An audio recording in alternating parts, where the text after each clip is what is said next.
আসসালামু আলাইকুম ভিউয়ার্স, কেমন আছেন সবাই? আশা করছি সবাই ভালো আছেন। আমি আলহামদুলিল্লাহ ভালো আছি। নতুন আরেকটি ব্লগ নিয়ে আপনাদের মাঝে চলে আসলাম। আর সকাল থেকেই ব্লগ শুরু করে দিয়েছি। তো আমার ব্লগ শুরু হয় সকাল থেকেই। তো সকাল থেকেই যা কাজ করি তাই একটু চেষ্টা করি আপনাদের মাঝে শেয়ার করার জন্য আরকি। তো যাই হোক, মেয়ে হচ্ছে ঘুমিয়েছিল। তো ওর বাবা হচ্ছে চলে গিয়েছে আরকি মেয়েকে ফাঁকি দিয়ে। তো আজকে হচ্ছে মেয়েকে না দেখেই চলে গেল। যেহেতু মেয়ে প্রত্যেকদিনই বাবাকে দেখলেই তার কান্না চলে আসে, তো সেইজন্যই আরকি। তো এদিকে আমি কিন্তু কাপড়গুলো ধুয়ে তারপর নেড়ে দিলাম। তো এখানে হচ্ছে মেয়ের জন্য একটু সকালে নাস্তা রেডি করে নিতেছিলাম। তো এখানে মেয়ের জন্য নুডলস হচ্ছে সিদ্ধ করে নিতেছি আরকি। তো সেটাই সিদ্ধ করে এখন হচ্ছে ঠান্ডা করতে দিব। দিয়ে হচ্ছে অন্য কাজগুলো করব আরকি। যেহেতু একটা কাজ নিয়ে বসে থাকলে আর হবে না। সকালবেলা অনেক কাজ থাকে। তো যাই হোক, এটাকে আমি ঠান্ডা করতে দিয়ে চলে গেলাম এখন তরকারিগুলো কাটতে আরকি। তো তরকারিগুলো আরকি একে সবকিছু কেটে নিব। তো সেজন্য আজকে দুপুর রান্নার জন্য যা তরকারি কাটার দরকার সবকিছুই আমি নিয়ে বসেছি আরকি একত্রে। তাছাড়া পানি সবকিছুই তো নিয়ে বসে হচ্ছে এখানে কেটে নিলাম আরকি। ভেন্ডিগুলো কেটে নিয়েছি। তাছাড়া মরিচ, পেঁয়াজ, রসুন এগুলি আরকি কেটে নিলাম। তারপরেই তো আলু, করলা সবকিছুই। তো যাই হোক, সবকিছুই কেটে হচ্ছে রান্না বসিয়ে দেওয়া হয়েছে। তো এইখানে হচ্ছে দুপুর রান্না এক পাশে হয়তো বসানো হয়েছে, আরেক পাশে হচ্ছে মাছ আরকি বাজিয়ে নেওয়া হচ্ছে আরকি। তো যাই হোক, এইসব করে শেষে হচ্ছে এখানে বাদামের বিচিগুলো বেছে নিতেছিলাম। আর হচ্ছে কাঁঠালের বিচি, যেহেতু কাঁঠালের বিচি দিয়ে ভর্তা বানানো হবে, তো সেই জন্যে আরকি সবকিছুই ভালোভাবে করতেছিলাম। তো বাদামটা হচ্ছে হালকা গরম থাকতে হচ্ছে ডিবিতে ভরে নিব, যেহেতু আপনাদের ভাইয়ার খুবই পছন্দের খাবার এটা। তো মানে কিছুদিন পর উনি নিয়ে আসে। আর এটা হচ্ছে প্রত্যেকদিনই খায় আরকি।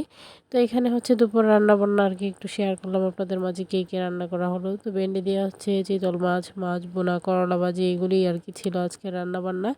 আর এই তো দেখতেই পারতেছেন, এইদিকে হচ্ছে আমি কিন্তু সেই সাথে তরকারি কাটার ফাঁকে কিন্তু মেয়েকে খাইয়ে নিয়েছি। তো সেটা হচ্ছে স্কিপ হয়ে গিয়েছে আরকি। তো যাই হোক, এদিকে হচ্ছে আমি আবার উঠানটা ঝাড়ু দিতে চলে আসছি। তো প্রত্যেকদিন ঝাড়ু দেওয়ার পরেও দেখেন কত ময়লা থাকে, কি বলবো। বাড়িতে যেহেতু গাছ ভর্তি, তো সেজন্য পাতাও পড়তে থাকে আর বাড়িটাও নোংরা হতে থাকে আরকি। তো এখানে হচ্ছে ঝাড়ু দিতেছিলাম, আর বাহিরেও কিন্তু অনেকগুলো কাপড় দেখতেই পারতেছেন। তো উঠান বাড়ি ঝাড়ু দিয়ে তারপর হচ্ছে কাপড়গুলো নিয়ে যাব আরকি। আর মেয়ে হচ্ছে তার মানে দাদু আরকি অসুস্থ, তো সে হচ্ছে বারবারই আরকি দেখতে যাচ্ছিল। তো যাই হোক, আমি এদিকে হচ্ছে আমার কাজগুলো করতেছিলাম। তো সে মাশাআল্লাহ এমনিতে খুবই ভালো। মানে আমাকে কাজের মধ্যে আর কোনো ডিস্টার্ব করবে না। তো যাই হোক, এদিকে আমি হচ্ছে উঠানটা ঝাড়ু দেওয়ার পর হচ্ছে বাইরের যে কাপড়গুলো সেগুলোই আরকি নিতে চলে আসছি। তো এইখানে কিছু কাপড় ছিল হচ্ছে ভিজা আরকি। তো সেইগুলো আবার উল্টিয়ে দিয়ে গেলাম যাতে করে শুকিয়ে যায়। আর যেগুলো শুকনো তো সেইগুলোই আরকি নিয়ে যাচ্ছি। নিয়ে হচ্ছে ভাঁজ করে নিব আরকি। তো এখানে আপনাদের ভাইয়ার আরকি গেঞ্জি, তারপরে ছিল হচ্ছে লুঙ্গি আর গামছা এগুলি আরকি। তো আমিও যেহেতু গতকাল গিয়েছিলাম বাজারে, তো সেই বোরকাগুলো রয়ে গিয়েছে। তো সেগুলি আরকি এখানে এই তো ভাঁজ করে নিতেছিলাম। রোদে দিয়ে দিয়েছিলাম আরকি। তো সেগুলি আরকি রোদ দিয়ে একটু গরম করে আরকি ভাঁজ করে ওখানে আবার রেখে দিব গুছিয়ে। তো যাই হোক, এদিকে কিন্তু কাঁঠালের বিচির ভর্তা হচ্ছে শিলপাটায় বেটে করা হয়েছে আরকি। তো এই ভর্তাটা খেতে কিন্তু খুবই মজার। শিলপাটায় বেটে হচ্ছে আপনারাও ট্রাই করবেন। আর যখন সবকিছুই দাম বেশি থাকে তখন খাবারগুলো খেতে মজার হয় বেশি। এখন যেহেতু কাঁঠালের দাম বেশি এবং কাঁঠালের বিচিও কিন্তু সবকিছু মিলিয়েই মানে এখন মজা লাগে আরকি। তো যাই হোক, আমরা দুপুরের খাওয়া-দাওয়া তো করে নিলাম বিকেলবেলা আরকি। আবার ওদেরকে নিয়ে হচ্ছে আবার বেরোনো। তো মেয়ে হচ্ছে ঘুম থেকে উঠেই কান্না শুরু করে দিয়েছে। সে নাকি বাজারে যাবে, ফুচকা খাবে। তো এরকমটাই বলতেছিল। তো আপনাদের ভাইয়াকে ফোন দেওয়ার সাথেই বলল আরকি চলে যাওয়ার জন্য মেয়েকে নিয়ে বাজারে। যেহেতু মেয়েও কান্না শুরু করে দিয়েছে। ও হচ্ছে প্রায় আধা ঘন্টা হচ্ছে ও কান্না করেছিল। তো ওর এই কান্নার কারণে হচ্ছে সবাই মিলে আবার চলে আসলাম বাজারে। তো আসার কোনো কথাই ছিল না, যেহেতু সন্ধ্যা হয়ে গিয়েছে। তো সন্ধ্যার সময় আসছি আমরা। তো মাগরিবের আজানও হয়ে গিয়েছে রাস্তায়। তো যাই হোক, অবশেষে আমরা আসলাম ফুচকা খেতে। তো সবাই মিলে বসে পড়লাম। বাচ্চারা তো আর খেতে পারে না, তাই তাদেরকে সিঙ্গেল দেওয়া হলো আরকি।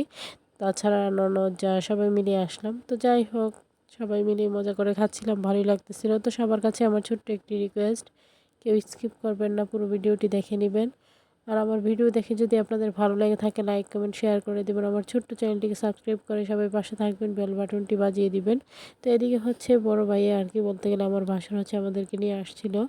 তো উনি এসে হচ্ছে আমাদেরকে এগুলো আরকি খাওয়ালো। তো যাই হোক আসার সময় ভাইয়া আবার আমাদেরকে পেঁয়াজও কিনে দিতেছিল আর কি। তো আমরা হচ্ছে একটু দাঁড়িয়েছিলাম। তো পেঁয়াজও কিনে এরপর চলে আসছি এখানে হচ্ছে ননদ কিছু কেনাকাটা করবে তো সেই জন্যই আর কি। তো এটা হচ্ছে এই বাজারের মধ্যে নতুন একটা দোকান হয়েছে আর কি এক দরের। তো এখানে আর আমাদের কখনো আসা হয়নি, তো আজকে আসলাম। তো এখানে আমি একটু ভিডিও ক্লিপ নিতেছিলাম, তারপর হচ্ছে ওনারা না করলো আর কি ভিডিও নেওয়ার জন্য, ভিডিও এলাও না। তো যাই হোক অল্প একটু করে নিলাম আর কি, কী কী আছে একটু আপনাদের মাঝে শেয়ার করলাম। তো ননদ হচ্ছে এখান থেকে চুড়ি তারপরে হেয়ার ব্যান্ড এগুলোই নিল আর কি। তো আমরা দেখে গেলাম নিব পরে এক সময় এসে। তো যাই হোক অবশেষে হচ্ছে আমরা বাড়িতে চলে আসলাম। তো আসার পর আর কি এখানে কিন্তু আমাদের কাছে আইসক্রিমও দিয়ে দিয়েছে। তো বাচ্চাদেরকে হচ্ছে কাপ আইসক্রিমগুলো দিয়ে দিয়েছিল। তো ওরা তো আইসক্রিম পেয়ে আইসক্রিম নিয়ে হচ্ছে পাগল হয়ে বসে আছে আর কি খেতে। তো আইসক্রিম পেয়ে ওরা আর কোনো কিছুই আর ধরবে না। তো যাই হোক ওরা আইসক্রিম খেতে বসছে, তো আমরা হচ্ছে বসেছি এখানে পেঁয়াজও নিয়ে। তো এগুলোই আর কি সবাই মিলে এখন খাবো। আর বাচ্চারা তো এগুলো নষ্ট করে, ওদের কথা আর কি বলবো। তো এগুলোই আর কি খাওয়া দাওয়া করতেছিলাম সবাই মিলে, আর সবাই মিলে খাওয়ার মজাই আলাদা। তো আজকের ভিডিও এই পর্যন্তই। সবাই ভালো থাকবেন, সুস্থ থাকবেন, আমার পরিবারের জন্য দোয়া করবেন। আর স্যারকে দেখে সবাই মাশাআল্লাহ বলে দিবেন। তো এই পর্যন্তই, সামনে নতুন কোনো ভিডিও নিয়ে হাজির হবো। আল্লাহ হাফেজ।